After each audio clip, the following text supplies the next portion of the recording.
Assalamualaikum warahmatullahi wabarakatuh.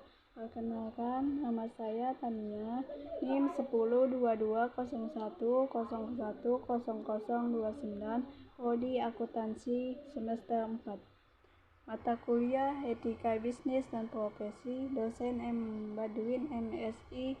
Di sini saya akan menjelaskan tentang laporan keuangan. Laporan keuangan merupakan media komunikasi dan pertanggungjawaban antara perusahaan dan para pemilik atau pihak lainnya. Laporan keuangan menyediakan rangkuman informasi kepada pemilik. Laporan keuangan digunakan untuk mempresentasikan keadaan fisik dan operasi suatu perusahaan.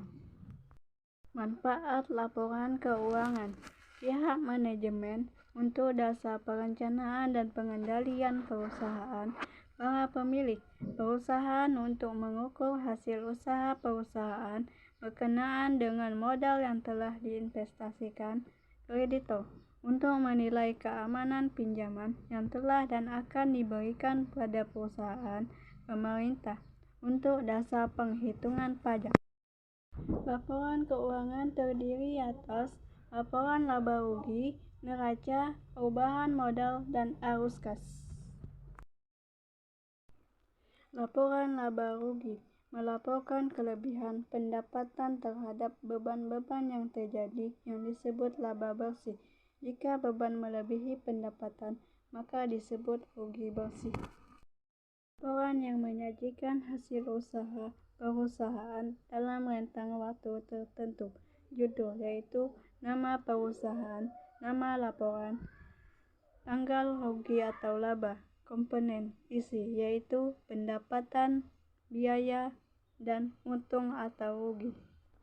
Bentuk laporan laba rugi terbagi menjadi dua, yaitu laporan laba rugi bertahap 2, laporan laba rugi 1 tahap.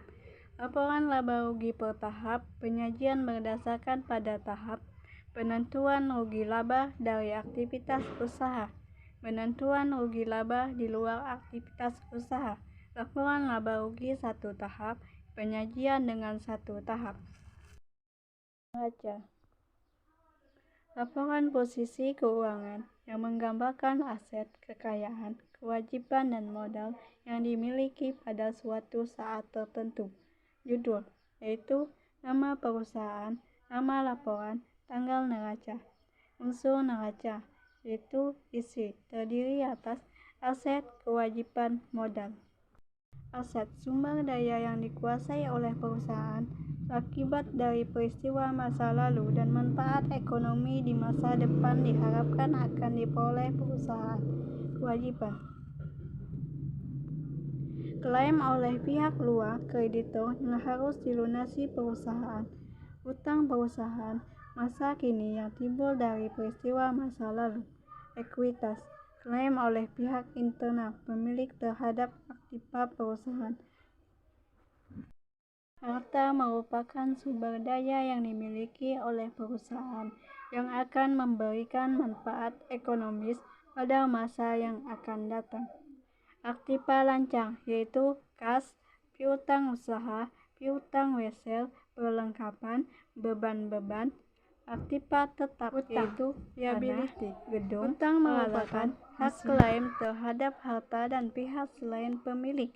Kewajiban yaitu utang usaha, utang wesel, utang gaji, utang bunga, utang sewa, utang pajak, utang obligasi, dan hutang sewa. Ekuitas, modal sendiri, yaitu modal saham, laba ditahan. Modal merupakan sisa hak terhadap harta, sumber daya suatu perusahaan setelah dikurangi dengan hak pihak ketiga, yaitu liability. Modal akan dipengaruhi oleh unsur-unsur sebagai berikut, yaitu pendapatan, beban-beban, investasi, dan pengambilan untuk keperluan pribadi.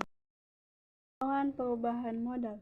Laporan yang menyajikan perubahan modal perusahaan akibat operasi perusahaan dalam suatu periode waktu tertentu. Judul yaitu nama perusahaan, nama laporan, tanggal laporan, Tambahan bersumber dari isi, yaitu laba bersih yang diperoleh atas setoran tambahan dari pemilik.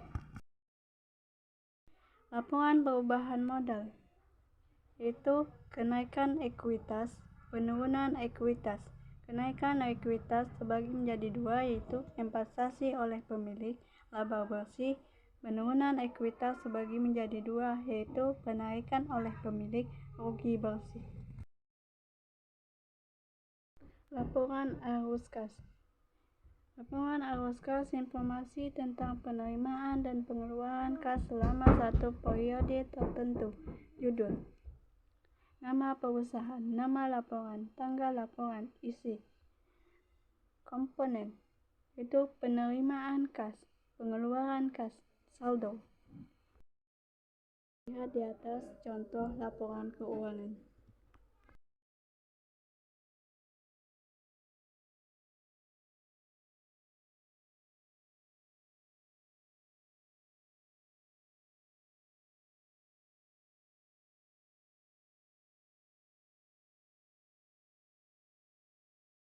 Jadi pembahasan dari saya.